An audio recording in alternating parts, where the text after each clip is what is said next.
Hey, leaders in training. This is Jerome Marcelino, or Leader Jerome, as some of you guys may know.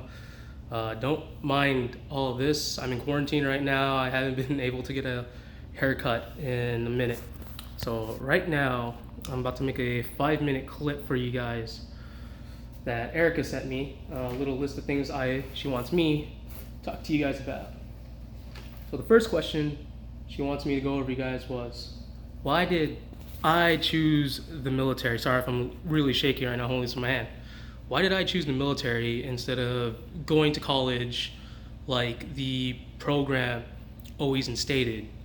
Because, as you know, in Leaders in Training, we're always talking about joining college, applications, scholarships, taking all your tests like that so you can get into a good college.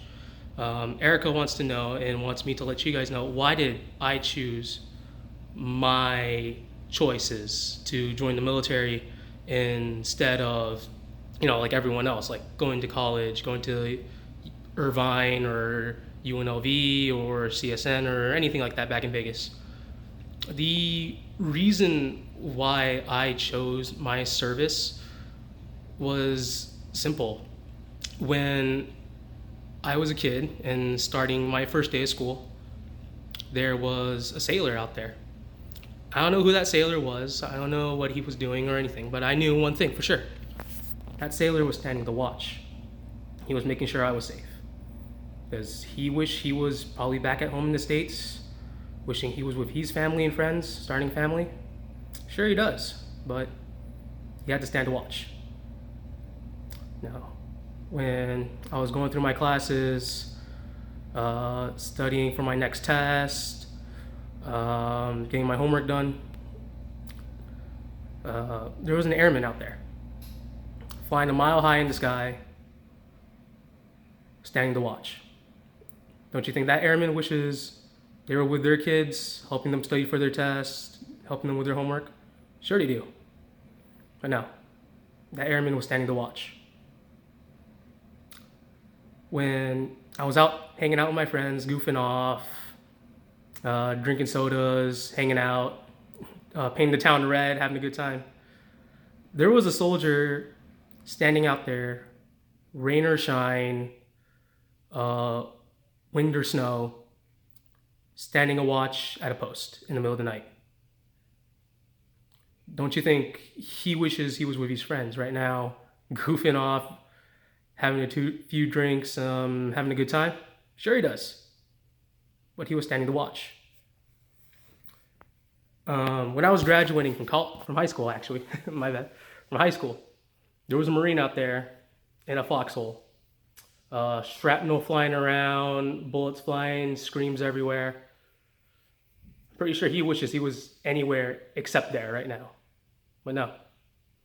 While I was graduating, that Marine was in that hole, standing the watch, making sure I was safe, making sure we were all safe, all of them. So that's why I decided to enlist. So that sailor can finally come ashore and see his family and friends and start a family of his own. So that airman could come down from the skies and have themselves a rest. So that soldier can finally let his guard down and go back to school. So that Marine can finally lay his head down and take a rest after a long night. Simple as that. I want them to know that they can be relaxed because they know that I'm standing the watch now. So that's the first question. Oh, wow, I'm already burned through 4 minutes of this. All right. Hope you don't mind, this is going to be a little long. All right. So the second question is, why am I still part of Leaders in Training even though I am in the military and I'm bouncing around the world, like all over the place, from China, Japan, Hawaii, Guam, Singapore, UAE, all those places? Why am I still part of Leaders in Training? Well, it's great actually to still be part of Leaders in Training. Whenever I hit port, or if I'm able to get Wi-Fi signal in the middle of the ocean, or like anywhere really, it's just nice to see that how everyone's doing, that everyone's still like like recently I seen Linda graduating from college. A lot of people are still in school. A lot of people are doing great. And it's just nice to see and catch up with them. Uh, it's just nice to also represent where I came from, because Leaders in Training gave me that ability to be able to speak in like large groups. Like my leadership here in the military, like right now, probably I'd be like a little quiet person, not saying much, but thanks to Leaders in Training, they taught me good speaking skills and social skills. So I would be able to stand up in front of my formation, give commands, and help my shipmates out, making sure no one gets hurt, all that stuff. All right. So like I always stay with them, work with them for just to say thank you to you guys for helping me out, making me the leader I am today, and representing my community and from where I come from. All right, the third and final question is now advice for people joining. Interesting. All right. So advice for people joining. So one thing I want to let you guys know is, for a fact, military is not for everyone. All right. There's a lot of people who join the military saying, oh, I'm going to do 20 years. It's going to be great. It's going to be awesome. I'm going to get a pension. I'm going to do that. And after their first contract, they're already out.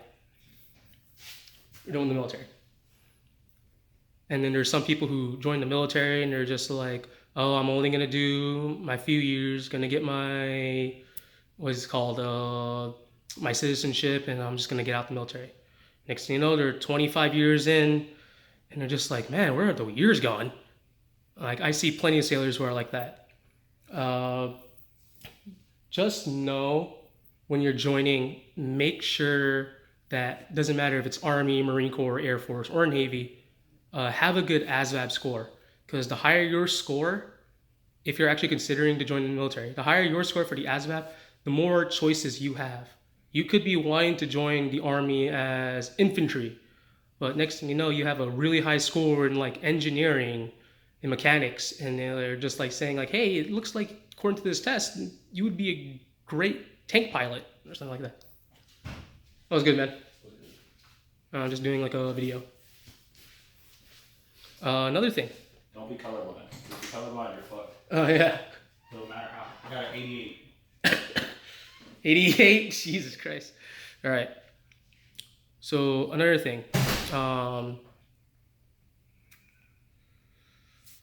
You could be joining the Navy and you could be wanting to be, I don't know, like a common little, like a culinary specialist because you like cooking.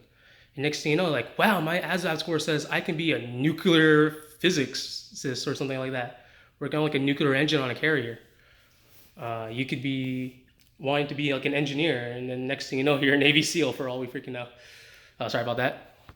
But yeah, take your ASVAB score. Even if you're not thinking about joining the military, take your ASVAB just to see where a good place for work for you would be. Let's see where else.